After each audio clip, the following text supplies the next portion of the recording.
TNA, Impact Wrestling, GFW2, I suppose. The wrestling company with as many alter egos as Ed Leslie has been a crucial part of the wrestling landscape for the past 18 years. Filling the void that the once great WCW left when it imploded like a dying star, TNA was set up by father-son duo Jerry and Jeff Jarrett to operate as America's #2 wrestling promotion in 2002. Starting as the flagship territory of an ailing NWA, TNA soon carved out a niche for itself in the American wrestling market, then fell out with the NWA and charted a course for world domination with decidedly mixed results. After years of mismanagement, poor decisions, and failed TV deals, TNA became Impact, was sold to Anthem Sports, joined up with Global Force Wrestling, fell out with Global Force Wrestling, and since then has quietly become one of the consistently best booked promotions on the circuit. And oh look, there's Billy Corgan from Smashing Pumpkins! Much like Impact itself, the group's World Championship has a checkered, complicated, and often confusing past, and has gone through several iterations, including the historic, the gorgeous, the embarrassing, and whatever the hell this monstrosity was. There have been a combined 34 Impact World Champions, with 25 wrestlers holding the Impact/TNA belt, 7 holding the NWA title when it was under TNA rule, and just 2 wrestlers who have held both. But who was the best? I'm Adam Pacitti from Cultaholic.com, and this is Every TNA/Impact Wrestling World Champion ranked from worst to best.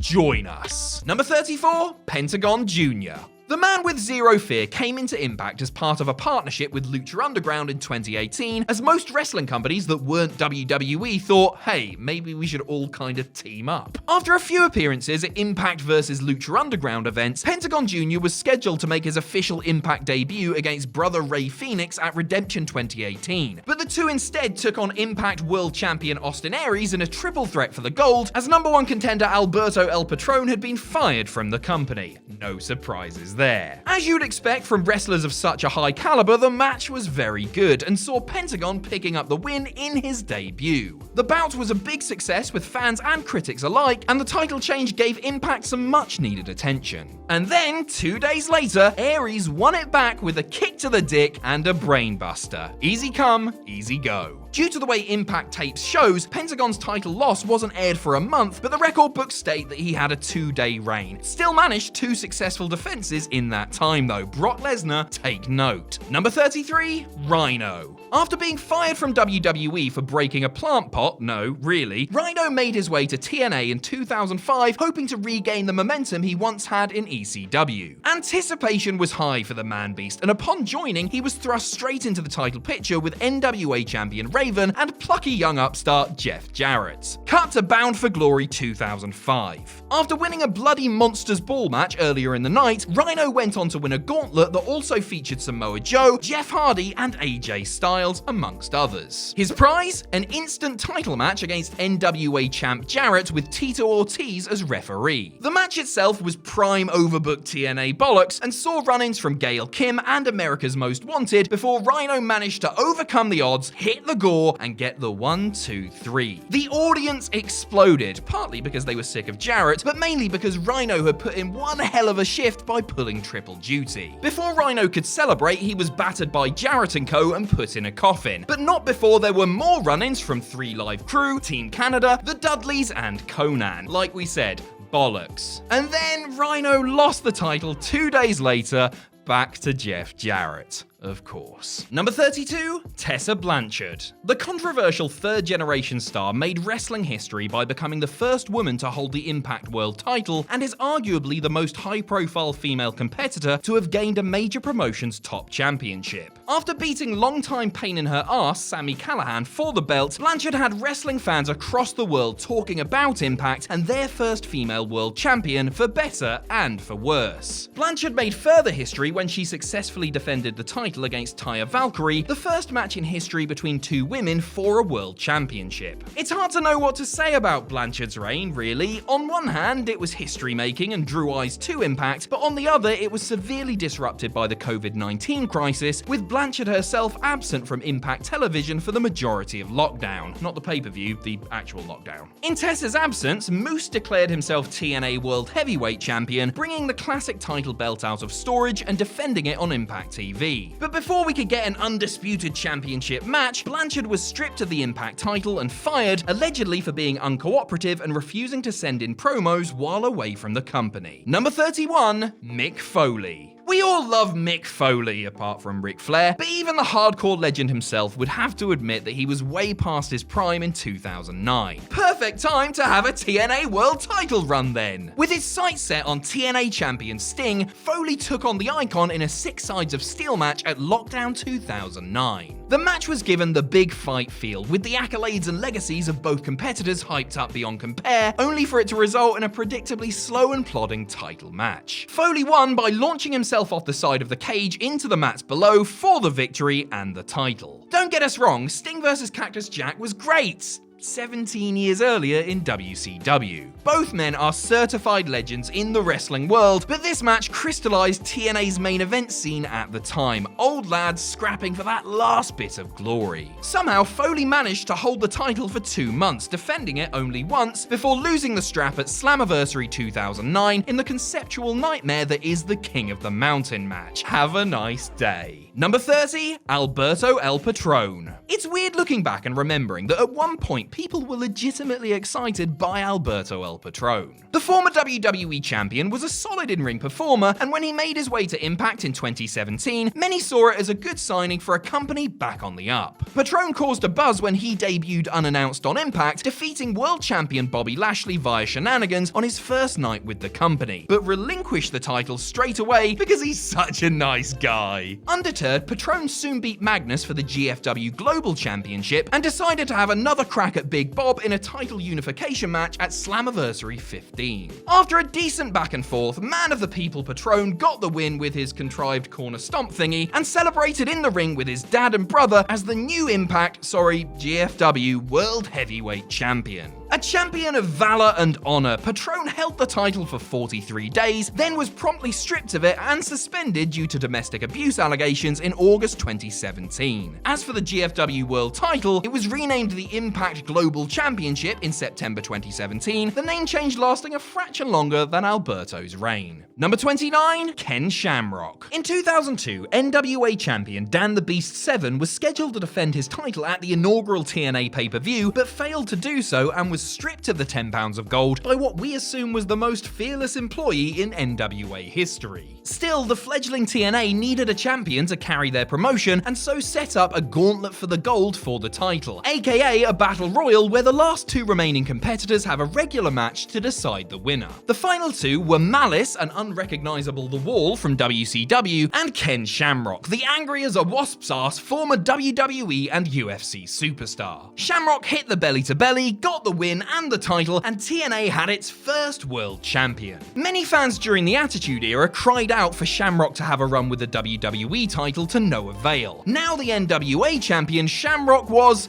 okay in the role, I guess. Certainly not the marquee star to build a new company around anyway, especially since he still had one foot firmly placed in the MMA world. After 49 days and with a few successful defenses under his belt, Shamrock dropped the title to Ron Killings and soon departed TNA. Number 28, James Storm. Cowboy James Storm was one of TNA's true success stories. A part of the company since its inception, Storm carved out a reputation as one of the brand's hardest workers, becoming a 14-time tag champion with Chris Harris and Robert Roode, amongst others. In 2011, Storm was at the peak of his popularity due to his run with Roode as Beer Money Inc. and was being groomed for a singles run. Despite losing out on a #1 contender spot through the Bound for Glory series, the beer-drinking cowboy soon faced TNA champion Kurt Angle for the title on Impact. And bloody hell, he only went and beat him. The crowd legit lost their minds at the upset and blew the roof off the Impact Zone. James Storm had done it and gave an emotional speech to the TNA crowd and his longtime tag partner Roode. The era of the cowboy had begun. 8 days later, or 2 weeks on TV, Storm put the title on the line against the #1 contender and his best friend, and we all knew that nothing was going to go wrong here. Unfortunately, Storm forgot that Bobby Roode is a bastard, and after taking a beer bottle to the head, Storm's sole reign as TNA champion was over before it really got a chance to begin. Number 27, Chris Sabin. TNA's Option C is a great idea. It allows the X Division champion to swap the X Division title for a shot at the World Champion Champion at Destination X. It's a bit like Money in the Bank, but Option C cash-ins are far less successful unless you're Chris Sabin. The 8-time X Division champion and former Motor City Machine Gun became the second X Division champ to invoke Option C at Destination X 2013, taking on Aces and Eights leader and all-round miserable bastard TNA champion Bully Ray. Now, you may roll your eyes at the Aces and Eights, but they drew decent heat, and Bully Ray was one of the best heels on the planet at this time. Plucky underdog Sabin was written off by practically everyone, but managed the upset of the year when he defeated the former table-trashing Dudley. Being TNA, the match was a bit of an overbooked mess, involving ref bumps, run-ins from Aces and Eights, the main event Mafia, and Rampage Jackson for some reason, and concluded with Sabin smacking Bully Ray on the head with a hammer. Nasty. But it was to be a fluke win, as Sabin lost the title in his first defense, a cage match against Bully Ray at Hardcore Justice just a month later. Number 26, Brian Cage. Imagine Wolverine crossed with the Ultimate Warrior in some terrible science experiment gone wrong, and another 400 pounds of beef and the ability to do a standing moonsault, and you have Brian Cage.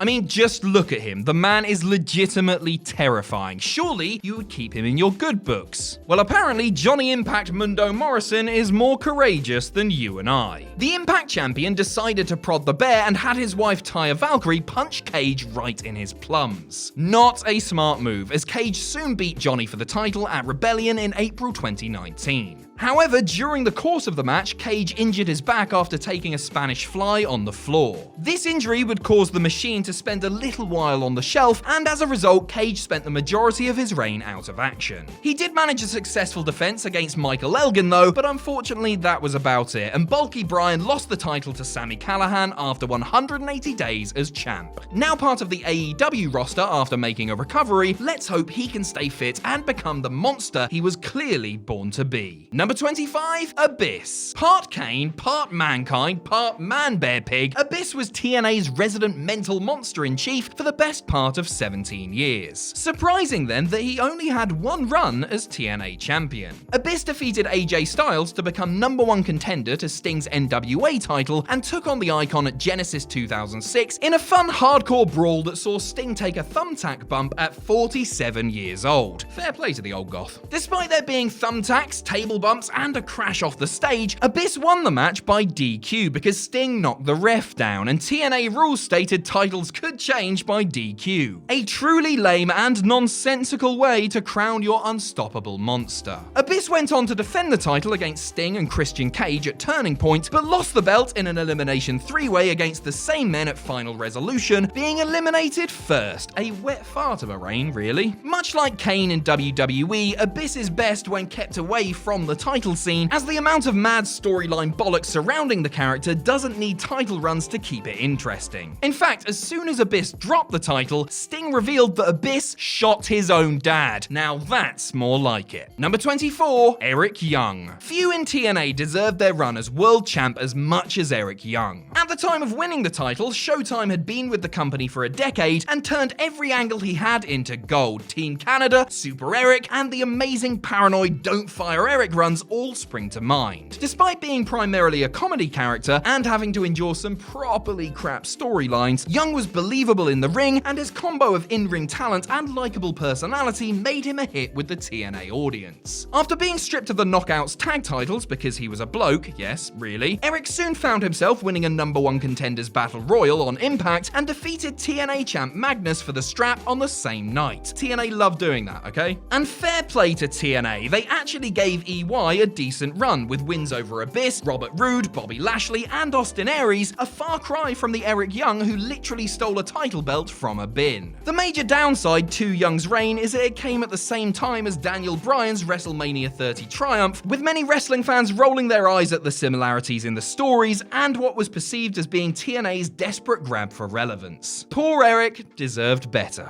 Number 23, Raven. Greasy, miserable, grungy, emo Raven is a 90s wrestling icon. A former ECW world champion and mainstay of WCW and WWE, there's not much he hasn't done in his long career. Although by 2005 he was past his peak, Raven still had a lot to offer any wrestling company, and as a legitimate cult figure in the wrestling world, you can understand the decision to make him world champion. Winning the title in a King of the Mountain match, I do not know why TNA have proudly made it their marquee match, by the way. It's a bit rubbish, isn't it? The Hardcore Miserablist defended the title in various gimmick matches, a dog collar match against Abyss, Raven's Rules match against RHINO, and did it all without crucifying anyone, which was nice of him. Unfortunately for Scotty Polo, due to broadcasting issues, TNA briefly went off the air, and Raven ended up losing the title at a Border City Wrestling show instead. No guesses as to who defeated him. With his title win, Raven became the first wrestler to hold titles in WWE, WCW, ECW, and TNA. We can only imagine he cried, "What about me? What about Raven?" at management until they gave him gold. The little scamp. Number 22, Sami Callihan. To put it nicely, Sami Callihan is a few sandwiches short of a picnic. Thriving on a diet of mayhem and carnage, the former CZW ultra-violent underground champion knew that he could get to the very top of the Impact ladder by swinging baseball bats into people's faces and being a generally horrible piece of work. The Ohio versus everything head honcho ended up on a collision course with real-life Weapon X, Brian Cage, deciding to interrupt the Impact champion's wedding and bottle his new wife. What a lovely wedding gift. Cage, understandably, battered Callihan at Bound for Glory 2019. Not asked with the fact that he'd angered a literal gorilla, Callihan invoked his rematch clause in a steel cage, and after pile-driving Cage from the second bloody rope, finally got his hands on the Impact World Championship. Before Sami could properly celebrate, however, longtime rival Tessa Blanchard confronted him in the ring to let the phlegm-covered new title holder know that she was coming for the belt. At Hard to Kill in January 2020, Blanchard shocked the world by becoming Impact World Champion. Callihan moved on by starting fights with another lunatic, Ken Shamrock. When will he learn, eh? Number 21, Mr. Anderson. Everyone's favourite self-ring announcer, Mr. Anderson came to TNA with a massive chip on his shoulder, right there, just above his rubbish red tattoo. After being touted as WWE's next big thing before being unceremoniously released, Anderson was on a mission to prove the wrestling world wrong and take his place amongst the greats. And while he didn't necessarily become one of the greats, TNA's asshole did fulfill his potential by becoming a two-time TNA champion. Anderson's first run as champ came after a year in the company, defeating Matt Morgan in a #1 contenders match at Genesis 2011, then beating champion Jeff Hardy on the same night. Seriously, what is TNA's obsession with this trope? Anderson held the title for a month, lost it back to Hardy in a ladder match, beat Sting for the belt 6 months later at Slammiversary 9, held it again for a month, and then dropped it back to Sting. Yeah, it's safe to say that things didn't exactly pan out as they should have for Anderson, and it was through no fault of his own. TNA clearly didn't realise what they had in their hands, and a sustained run as champ for Anderson could have been great. But alas, TNA was the land of the old lads, especially while Bischoff and Hogan were in charge. Number 20, Magnus. Magnus's run as TNA champ is another that never really seems to get talked about, despite him being the champ who ended the TNA careers of AJ Styles and Sting.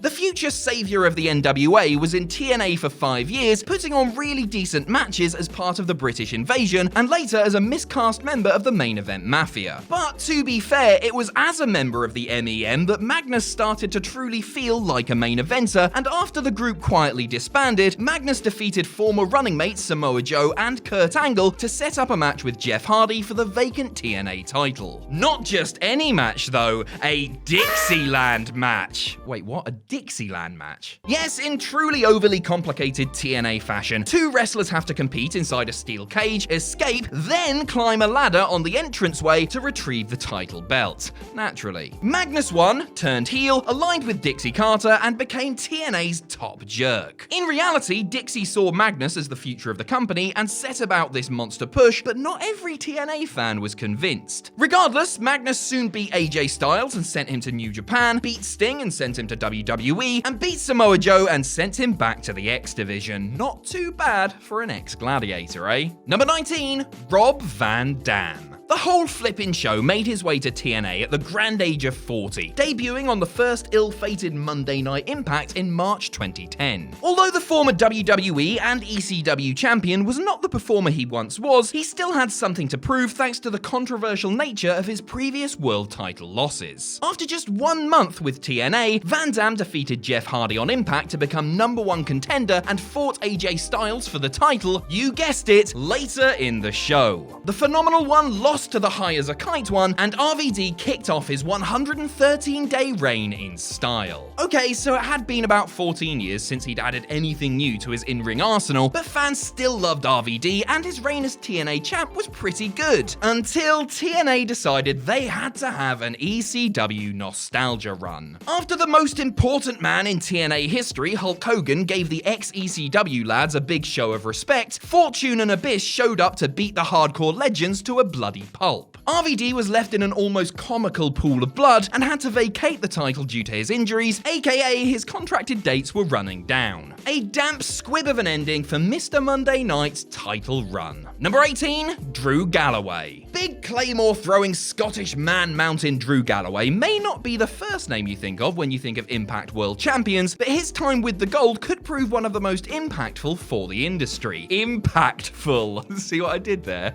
Yeah. Arriving in TNA in 2015, Galloway was on the long hard road to redemption since his WWE career ended with a whimper. With a fire lit under his muscular arse, Galloway had a point to prove and before long was in the world title scene, engaging in a feud with EC3 and Matt Hardy. Galloway later won the Feast or Fired match whilst in the midst of a feud with Kurt Angle. His star on the rise, it was only a matter of time before Drew was champion, and so he was. The only wrestler to successfully cash in his Money in the Feast or Fired briefcase for the World Heavyweight title, Drew took the belt off of pre-lunatic era Matt Hardy in just 18 seconds, the massive show-off. Vowing to be a traveling, fighting champion, Galloway successfully defended the belt against both Hardy Boys, Eli Drake, and former Funky Dinosaur Man Tyrus, but would eventually lose the belt to Lashley after 89 days. Drew would leave Impact a few months later, fully recharged and ready for renewed success in the WWE. Number 17,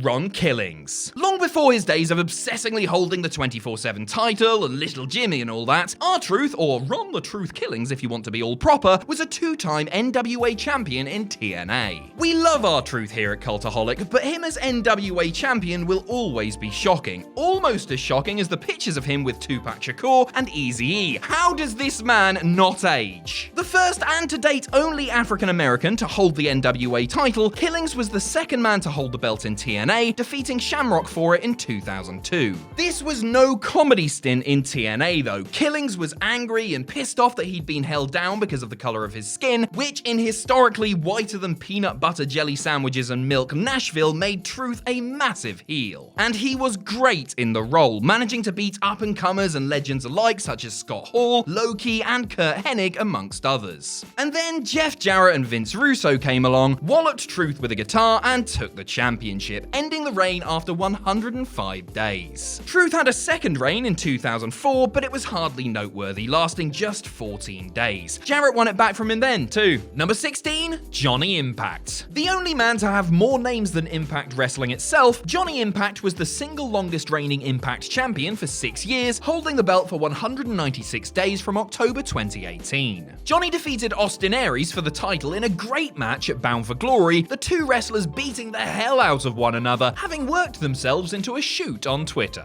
A fighting champion, Johnny Impact's unique offense meant that all of his title defenses were interesting against the likes of Killer Cross, Ray Phoenix, Matt Sydal, and Brian Cage, before deciding to turn heel and make an enemy of Cage. Why would you do that? Not concerned about upsetting the machine, Impact also became #1 contender for the X Division title because why not? Cage eventually beat Impact for the title at Rebellion, and a few months later, Johnny was gone from his namesake promotion. The reason Johnny Impact isn't higher on this list is due to the one thing that has always been his weakness. He's just not the most charismatic wrestler, is he? He's got the look, the moveset, the credentials, but put him on the mic and something just doesn't feel right, and that really showed during his time as champion. That said, his current stint in WWE has proved just how far he has come on the stick. Could another world title reign happen for our Johnny, this time in the E? I mean, I'd like to see it. I'm not sure Mike would. Number 15, Eli Drake. Possessing a boatload of charisma and great on the mic, Eli Drake was hailed by many as the man to truly put Impact back on the map, and when he finally lifted the GFW Global title in August 2017, people started whispering, "Bloody hell, I think he's gonna do it. Previous champion Alberto El Patron had been suspended and stripped of the title, so a gauntlet for the gold was held on Impact. Drake entered at number 2 and won the match around the 1 hour mark, pinning entrant number 1, Eddie Edwards. A true world champion, Drake defended the gold across Impact and even had a successful defense against Cody Hall in Pro Wrestling Noah. So what happened? This was during the GFW debacle, and let's just say that all the infighting going on overshadowed what was happening in the ring itself. Drake dropped the title to Austin Aries after 146 days, then found himself bumbling around the mid-card. Late in 2019, Drake was scheduled to face Tessa Blanchard at Rebellion, but refused as he isn't a fan of intergender wrestling and wasn't happy with how he was being booked by the organization. Now a part of the revitalized NWA, let's hope there are more title runs in his future. Number 14, Eddie Edwards. Former American Wolf Eddie Edwards was a decorated tag team specialist across the Indies and TNA. When partner Davey Richards got injured, Edwards went solo, and the former Ring of Honor champion wanted TNA singles gold. After 2 quick runs with the X Division title, including a failed Option C cash-in against TNA champion LASHLEY, Edwards became firmly established in the main event scene, with the dominant LASHLEY lording over him like wrestling's answer to King K. Rool. LASHLEY's cockiness got the better of him though. Thinking Edwards as a weak target, he put the TNA title up against him on Impact, but ended up getting his teeth kneed through his skull as Edwards pulled off a major upset for the win and the title, becoming the first ever Triple Crown winner in both ROH and Impact. Proving he was no fluke, Edwards had a good reign, successfully defending against Cody, EC3 and LASHLEY amongst others. But LASHLEY had unfinished business with Edwards and took the title back in an Iron Man match at Genesis 2017. Having recently signed a long-term Impact contract at 36 years old, don't be too surprised if Edwards gets his paws on the gold again. Paws, you know, like a wolf. Like the American wolves. Number 13, Matt Hardy. The Sensei of Mattitude only held the TNA title for a combined 70 days, but his time with the belt saw the often overshadowed Hardy brother put the pieces together for the greatest run of his career. Having won the title in a triple threat match against champion EC3 and Drew Galloway at Bound for Glory, Hardy was soon banned from Impact and relinquished the title due to EC3 throwing a hissy fit and filing a court injunction. When Hardy returned, he went straight after Ethan Carter III and became the first man to defeat Dixie Carter's nephew in a one-on-one bout, lifting the TNA title in January 2016. But the lust for the gold made Hardy snap, and aligned with Big Bruiser Tyrus, had all potential suitors for his title decimated, including little brother Jeff. This villainous side of Hardy breathed new life into the 25-year veteran, and with his family by his side, made Matt feel like some kind of villainous medieval count, albeit one that wore baggy pants and did leg drops. Matt's vicious streak wasn't enough to stop him losing the title to Drew Galloway though. Distraught and deranged, Matt entered into a feud with Jeff, a feud which ended up breaking Matt's psyche. Wonderful! Number 12, EC3. EC3. It's nice remembering when he was booked properly, isn't it? After a stint in NXT as the fantastic Derek Bateman, Ethan Carter III soon made his presence known in TNA, becoming one of the biggest heels in the company right off the bat. The kayfabe nephew of TNA head honcho Dixie Carter, EC3 was entitled, cocky, and would achieve victory at any cost, usually by beating much weaker opponents. After weaseling his way up the card, the undefeated EC3 took on wrestling machine Kurt Angle for the gold. Angle, safe to say, absolutely battered him, but Weasel is as Weasel does, and Carter got the roll-up and the shock win. Undefeated, EC3 dispatched challengers of varying quality before becoming embroiled in a feud with Matt Hardy. The two worked wonderfully together, with EC3 using every trick in the book to cheat Hardy out of the title and the services of his brother Jeff. But it would be Spooky Jeff who ended up being the biggest thorn in EC3's side, costing him the title to Matt Hardy at Bound for Glory 2015 for 2 whole days, until EC3 had a massive tantrum and Matt gave the belt up. Having successfully reinvented himself as a true main eventer, EC3 eventually made his way to WWE, where they dropped the ball harder than a toddler at a bowling alley. Please come back home, Ethan.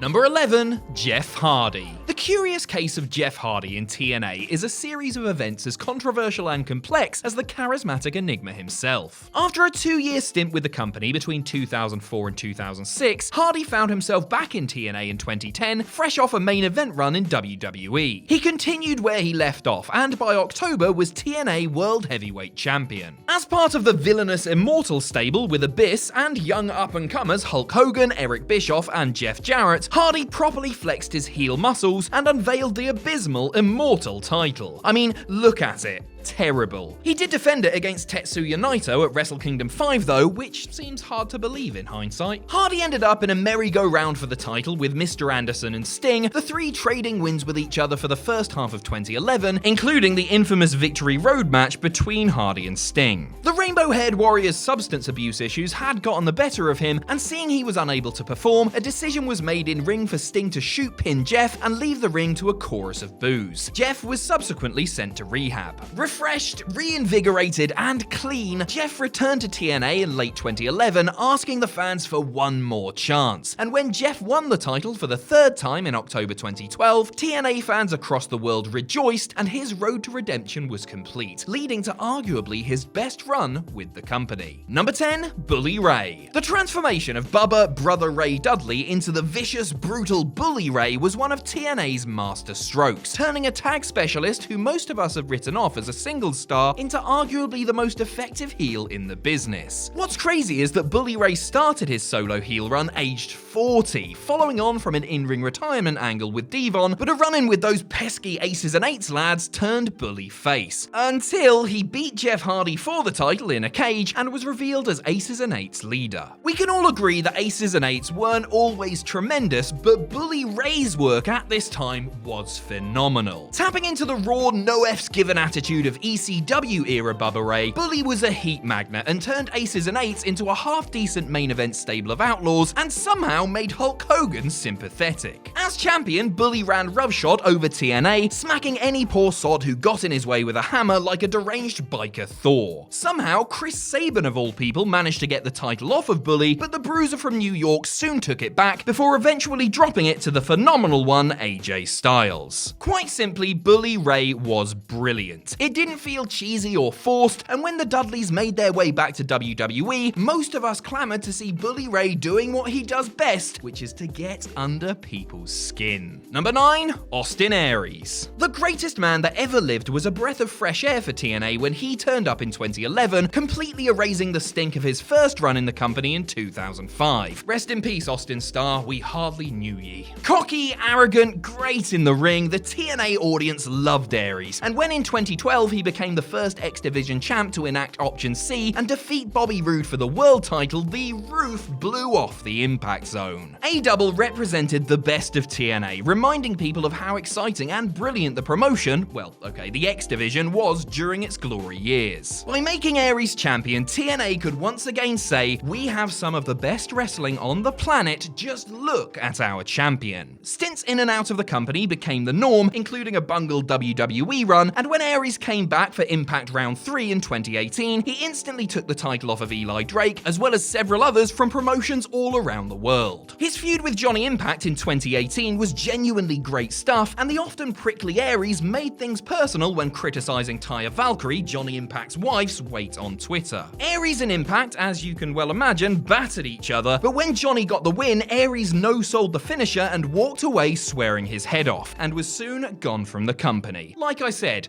prickly. Number 8, Sting. Despite what WWE may want you to believe, after WCW folded, Sting didn't just hide for a decade with his Pet Crow and some Cure albums, he instead had an eventful 11-year run with TNA. Although he was pushing 46 when he signed full-time in 2005, Sting was still massively over with the fans and was soon feuding with Jeff Jarrett like it was WCW all over again. When Sting defeated Double J for the NWA title at Bound for Glory 2006, he became the only man to have held the NWA NWA title in both WCW and TNA with a 16-year gap between reigns. Soon, TNA and the NWA said bugger off to each other, and Sting remained in the main event, becoming the second man to hold the new TNA World title by defeating Kurt Angle at Bound for Glory 2007. With a combined TNA title run of 326 days, Sting is down as one of the longest reigning champions in the promotion's history. But to be honest, he was a little past his best, though that didn't stop him from having mad matches with Abyss or looking genuinely cool as a member of the main event Mafia. Joker Sting was pants though, I can't gloss over that. Regardless, it's unfair to label Sting solely as a WCW legend, as his run with TNA was not only storied and successful, but also helped bring fans to the company who may have been feeling lost after WCW's demise. Number 7, Christian Cage. To say Christian was undervalued by WWE is a huge understatement, as this was the man whose face Vince McMahon famously wanted to cover up with a blue dot whenever he was on TV. Languishing in WWE's midcard despite having all the tools to be a top star, Captain Charisma said fire to the Fed in 2005 and jumped ship to TNA. Viewers at the time will recall just how huge this was. The first big name to jump ship from WWE to TNA. Never mind one as popular as Christian, his signing gained TNA a ton of new fans. TNA top brass saw sense and crowned Christian Cage as NWA champion after a little over 3 months with the company. Cage with the title was the right thing at the right time for a promotion starting to make a lot of noise, and although his feud with Abyss was good at best, the charismatic Christian as champion alongside the exciting X Division made wrestling fans question whether TNA could soon go toe-to-toe with WWE. Spoiler alert, they couldn't. But when TNA was America's number 2 promotion, it was a genuinely great company. Cage had a second run with the NWA title in 2007 after turning heel and becoming a Weasley little nuisance, holding it for 119 days with tons of help from his personal muscle Tomko and everyone's favourite lunatic uncle Scott Steiner. Interestingly, Cage was the last man to hold the NWA title in TNA, as NWA stripped Cage of the title and split from TNA in 2007. Number 6, Samoa Joe. The Samoan submission machine only had one run as TNA champion, but bloody hell did he make quite an impression during it. After tearing the X Division a new bumhole for the best part of a year, Joe transitioned to the top of the card and choked out all the old lads in the main event. When Kurt Angle debuted in 2006, the two submission experts regularly started leathering each other, and wrestling fans around the world nearly died of excitement at this legitimate dream pairing. The two feuded for the majority of 2007, but when they reignited their feud in 2008, a title showdown was penciled in for Lockdown, and holy smokes, what a match it was. Angle and Joe had one of the best matches in TNA history, a kind of weird hybrid wrestling/MMA match, with Angle even donning fight shorts and ankle tape for the occasion. Joe got the win with the Muscle Buster, becoming the third man to hold the TNA title. Joe became the featured player of the organization, headlining TNA's first ever UK shows as champion and engaging in a feud with Booker T over the gold. Like his Ring of Honor and X Division work before it, Joe's reign as TNA champ was punctuated by crisp in-ring work, and the fact that Joe was a legitimate badass made him massively popular with the fans. But all good things must end, and after a mammoth 182 days, Samoa Joe lost the title to Sting, and a few months later started walking about with a big knife and a knob drawn on his face. Number 5, Bobby Lashley. Walking Armageddon was an understatement when it came to Bobby Lashley in TNA. The best ECW champion in history, shut up, Lashley needed to firmly leave his WWE past behind him, and after bopping some lads on the MMA circuit, Bad Bob came for a second TNA run and absolutely murdered everyone in his way. Rather than the meek smiley Bob of the WWE, TNA Lashley was a victory-hungry wrestling machine and routinely suplexed, KO'd, and submitted whomever was in the ring with him. Lashley's 2016 in particular was spectacular and saw him hold the TNA, X Division, and King of the Mountain titles all at the same time while still fighting in Bellator. Come on, mate, have a day off. The decision to blur his wrestling and MMA career only helped legitimize Lashley, and his work with the American Top Team in particular made for great TV and felt genuinely different from anything you'd see on the other channel at the time. TNA Lashley was the perfect blend of Kurt Angle, Ken Shamrock, and Taz, and was booked the way he should always be booked. The man is legitimately as hard as a stay aloof and is a very believable world champion in an often unbelievable sport. But like many others on this list, it's just a shame to see what WWE have, for the most part, done with Lashley since he returned to the fold. Just let him eat everyone on the roster, then fight Brock Lesnar to the death inside an active volcano. Book it, Vince. Number 4, Bobby Roode. Remember before when we reminisced about EC3 being booked well? Well, strap in, kids, because it's time to talk about Bobby Roode. If you thought NXT Bobby Roode was good, then you will lose your mind when you watch his work as TNA champion. After years plugging away in the tag division with James Storm, Roode started turning heads with his singles work, losing several TNA title matches, but looking damn good in the process. When his pal the Cowboy became TNA champion, Roode faced him as a friend, but bottled him on the bonce and then stole the gold from under his nose. TNA fans were outraged, and just like that, Roode became the most hated heel in the company, embarking on a 256-day title reign, to this date the longest in TNA history. Roode would go on to beat a who's who during this reign: Sting, Jeff Hardy, RVD, and Mr. Anderson, amongst others, usually by nefarious means though, the sneaky so-and-so. This period of Roode's career was incredible, and many argue that Bobby Roode as TNA champ was the greatest heel the promotion has ever produced. The future glorious one had a second run with the gold in 2014, beating Lashley for the strap on an episode of Impact. While nowhere near as strong as his first run, partly because he was now a face, partly because Impact was falling apart like a flan in a cupboard, Roode as champion was still fantastic value and a true example of a performer reaching that next level when holding championship gold. You could say, and I will say, that it was